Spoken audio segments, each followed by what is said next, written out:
So, we will continue to review the basic concepts of network biology, and I will motivate you today as to why we need to use graphs to study biological systems, and we will also look at some basic network parameters that are used to characterize and understand biological networks, networks in general and also biological networks. So, welcome back. Let us look further at graph theory. We will look at particularly we will start moving to network biology today, right. How are graphs and networks applied in biology. Right. The first thing is why graphs. In a social science social network scenario, one asks a lot of questions in general. Do I know someone who knows X? Now, how often, how easily do people know other people and so on. So, this is basically something like the existence of a path, right. How long is that chain to X, right? How many hops is that person away from you? You normally see this on LinkedIn, right. So, it says that somebody is outside of your network, somebody is the 3 hops away from you and so on and so forth, and shortest path, right. So, this is like a shortest path. How long is the path to that someone? Is everyone in the world connected to everyone else, right. So, social scientists often ask questions of this sort, which boils down to identification of connected components in a network, right, or who has the most friends or who is the most influential person in a network, right. So, we look at what are the most connected nodes, different types of centrality analyses and so on, right. If you look at biological networks, one literally asks the identical questions, right. Is there a way to produce a metabolite X from A, right. So, which is an existence of a path kind of question. How long is that chain, right. Is that the best chain? Is that the most biologically plausible pathway? You can ask all sorts of questions of this type, and are all proteins connected to one another by a path, right, which boils down to identifying connected components in a network, or which is the most influential protein in a network. You may want to target that if you want to make a change in the network. Maybe you want to kill a pathogenic organism, so you then try to target the most centrally connected protein and so on. So, if you see from social networks to biological networks, the kind of questions we ask are pretty much similar. In fact, the same algorithms are used to predict partners in protein networks, like the same algorithm that keeps bothering you whether is this person your friend on Facebook, right. So, the algorithms that are used are pretty much similar. And why graphs? Again, there are several graph algorithms or several problems in science and engineering which map back very nicely onto graph problems. So, these are some of the most popular graph algorithms on Wikipedia actually. What is the shortest path problem, or the traveling salesperson problem, how do you find strongly connected components, graph isomorphism, vertex cover, minimum spanning tree, Hamiltonian path, Eulerian path, k shortest path problem, and of course centrality measures. So, we will not look at practically any of these in this course. This is what you would learn in a classic graph theory course. In this course, we will try to look particularly at the last item, right. We will try to study centrality measures and the importance of these centrality measures, different types of centrality measures to essentially study or rank proteins or nodes in any given biological network, right. So, there are many biological problems also, we just talked about general science and engineering problems.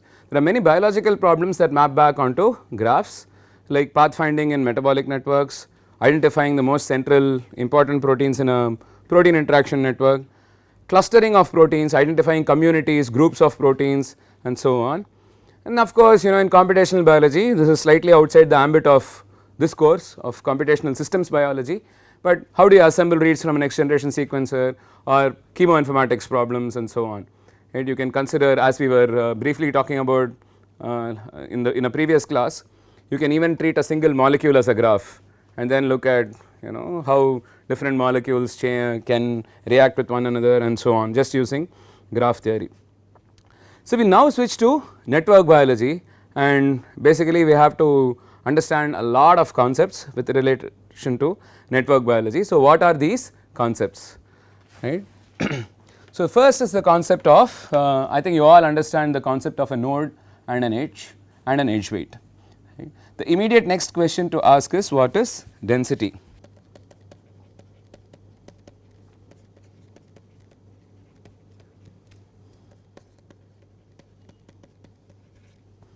So, what is density? It is essentially the fraction of nodes, fraction of edges that exist in a network.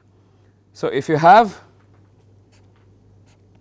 this is the number of nodes in a network, right, the size of the vertex set. So, what is the total number of possible edges? We choose 2, especially in the case of an undirected graph. In a directed graph, it will actually be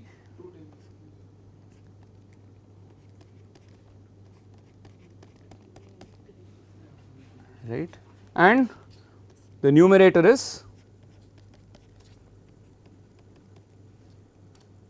so this is in the case of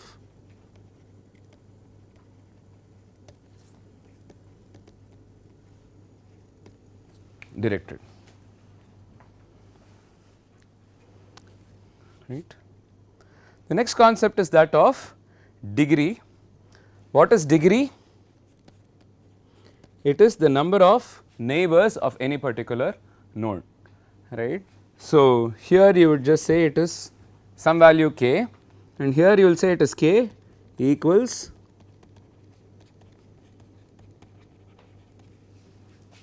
k in plus k out,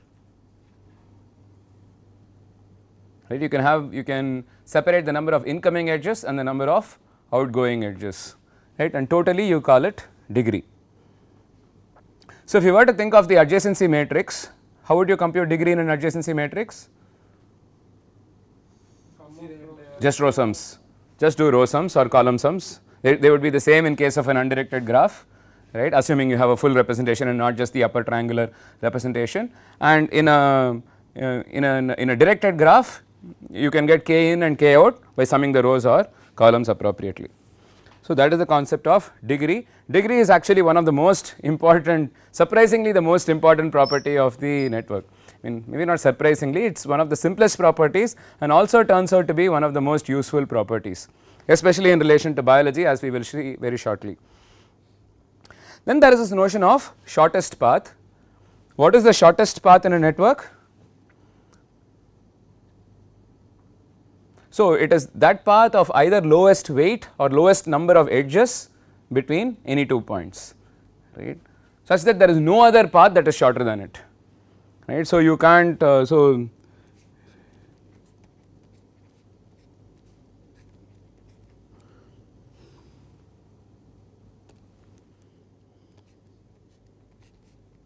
this is not a short path, this is not a shortest path, right. I hope you can see that yellow, but that is not a short path, whereas the shortest path will basically be this between A and B. It need not be unique. You can have multiple shortest paths between the same pair of nodes. So, if you had let us say you can have multiple shortest paths, and it is also the immediate other thing you need to understand is k shortest paths, right. So, this is the shortest path, or what you could potentially call the one shortest path. 2 shortest paths is the second shortest path, third shortest path, k shortest path. So, first k shortest paths, this is usually a very useful metric to understand, right. How many other paths are there between your points of interest, right. And in the directed network,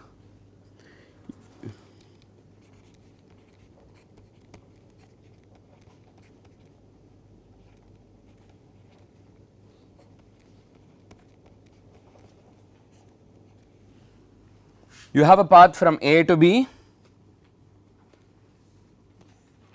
but there is no path from B to A in this network, because there is no path from this intermediate node to A, right. So, in a directed network you need to worry about existence of paths in either direction, right. Just because there is a path from A to B does not mean that there is a path from B to A, whereas in an undirected network you never worry about something of that sort. Okay. The next is the notion of what is known as diameter. What is the diameter of a graph? The longest shortest path, right. So, it is just like what is the diameter of a circle? It is the maximum separation between 2 points that lie on the circle, right, the farthest, right, and you will not go across the circumference, right, you will only take the shortest distance. Same logic here, you will take the shortest distance between any 2 points on the graph, right. So, it is the shortest of it is the longest of all the shortest distances in the graph, right. So, if you actually made a matrix, this in fact you will end up computing it in MATLAB. This is the all shortest path matrix, right. In fact, we will look at it during the lab session of how do you compute this. So, in the all shortest path matrix, you will have obviously zeros in the diagonal, no distance between a node and itself. What do the infinities represent? Unconnected, disconnected nodes that do not are not reachable from any given node, right. Other than this, what is the max? That is your diameter,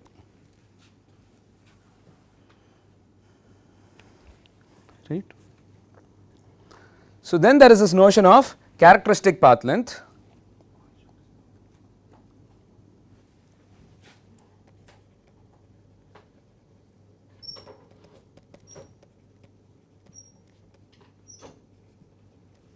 What is characteristic path length? It is the usually written with like an L in this fashion, right, a calligraphic L.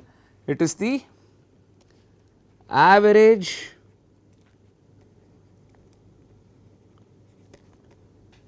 separation between two nodes in a graph. So, what is it in terms of the shortest path matrix that we saw on the previous page?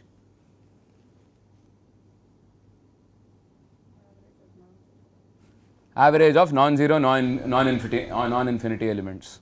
You take all the non-zero non-infinity elements, average them up, you get characteristic path length.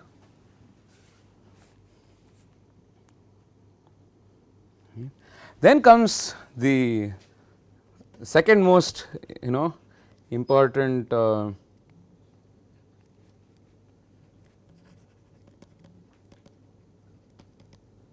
concept, which is that of degree distribution. So, what is the degree distribution? It is essentially a histogram of degrees, right. Your y axis, your x axis is of course degree itself, and y axis can be either n of k or p of k. N of k is the number of nodes with degree k, p of k is the probability of finding a node with degree k. It is essentially a normalized n of k, right. How would this look? So, let us consider a very simple graph to begin with.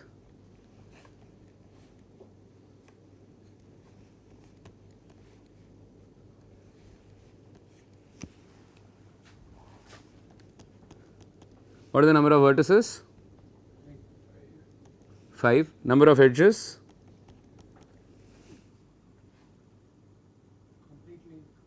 Completely connected. So, 10. 5 into 4 by 2. 10, right. What is the degree of each of these nodes?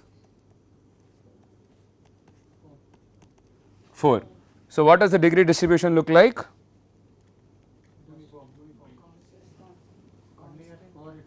Single point essentially, that is it.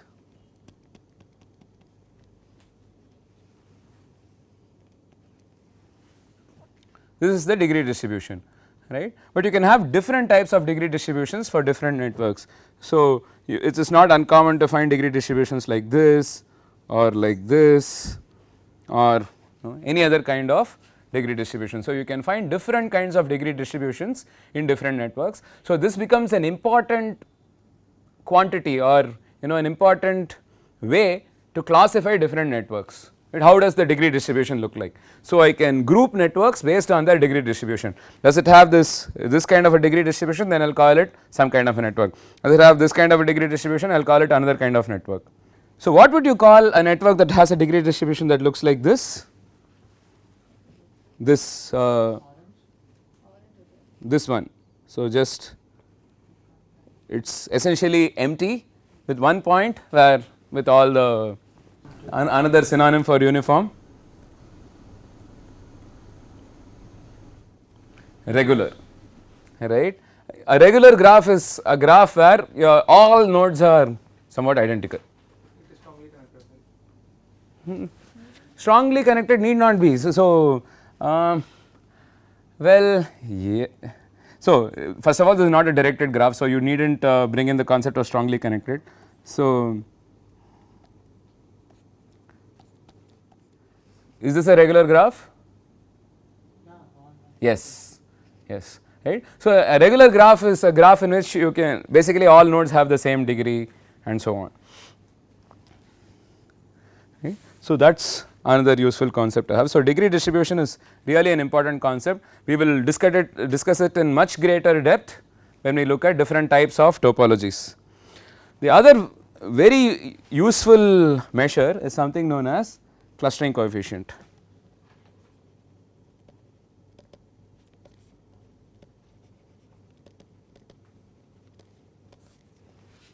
What is a cluster? So there is relatively more connections between a bunch of nodes, right, and if you were to like really reduce the definition, it would be, what is the simplest cluster that you can have? This is a cluster, right. So A knows B, B knows C, C knows A, right, or A interacts with B, B interacts with C, C interacts with A. So this is a very simple cluster. Clustering coefficient is essentially a count of the number of triangles of this sort. So if you look at, let us take this network again.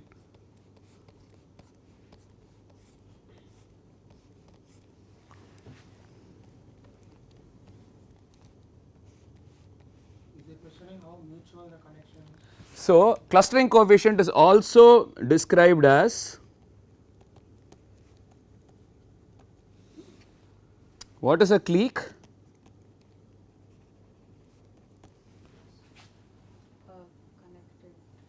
Yeah, it is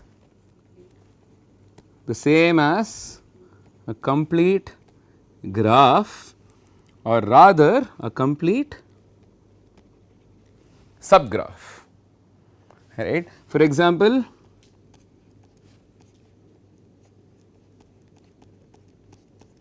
you will say that this is obviously not a complete graph, but it has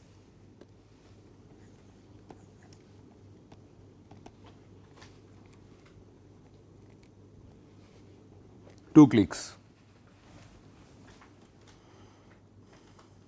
right. So what is cliquishness? Is how clique a particular neighborhood is, right. So let us take this node, its clustering coefficient basically will tell you how much of a clique do you find in its neighborhood, or in other words, why clustering coefficient actually came about is social scientists started asking this question, if I know two people, how often do they know each other, right. I know A, I know B, how often are A and B friends, right. That is essentially this triangle we are talking about, right. So now if you look at this network, this node A has how many neighbors? 4 neighbors, it is all fully connected, right. So B, C, D, E, so you have 4 neighbors. So what is the total number of connections possible between the neighbors? 4 C2, and how many connections actually exist? 4. Not 4, you will find many more, right. So 1, 2, 3, yeah, you will essentially find 4 C2 1.0. So it is heavily clustered, right. But for any, so for this network you can now see what is the clustering coefficient of this node.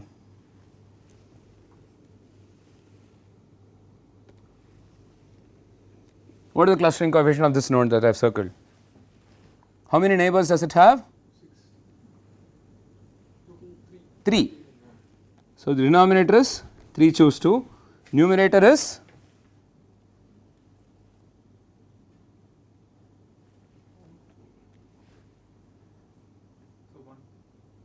nope. Oh, yeah, it's 1, right, because there is these two nodes are actually connected to each other. So, the other way of looking at it is how many triangles intersect at this point, right. So, if you have a network like this,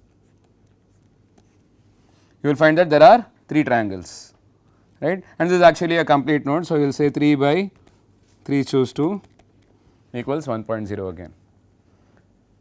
So, we will look at another example for clustering coefficient when it is a little more interesting, when we study regular lattices and so on, right. It is very easy to enumerate the clustering coefficient in some of these examples, but it happens to be a very important way to classify networks, right, how clustered are particular nodes, right. So, you will see that important proteins will have a higher clustering coefficient.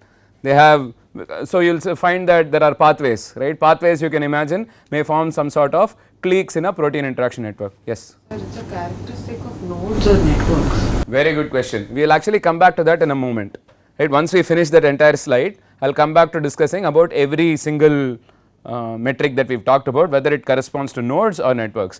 Here it clearly corresponds to a node, but you can obviously average it for a network, and there are other ways to average it as well, which we will see shortly. So, to find cliquishness, what is the minimum number of nodes that should be present? To find Cliquishness. no, so cliquishness is basically this is the definition, right. So, this denominator is tells you what is going to be the ideal, if there is a clique, what is going to be its size, and if the numerator is the same as the denominator, you will find that it is a clique.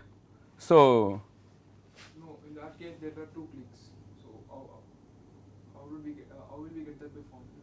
so you can actually say there are more cliques also, right. Potentially you can say this is another clique, this is another clique, this is another clique as well. Sir, in that everything is connected together. Yeah, but essentially these 3 form a clique, these 3 form a clique. Any triangle can be considered a clique, no?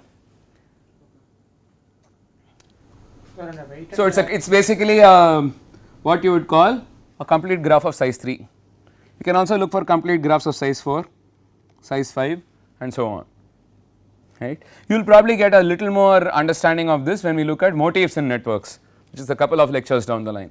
In weighted graphs, how will you extend these concepts?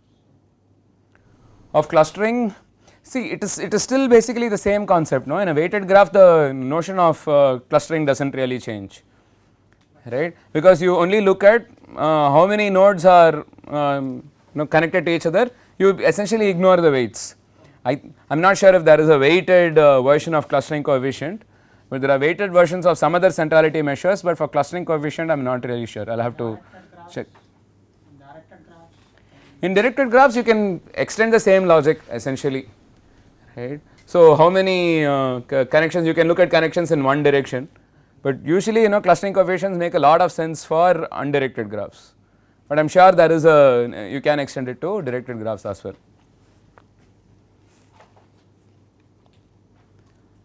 Good, is clustering coefficient clear? Because these are very important ways to study any single network.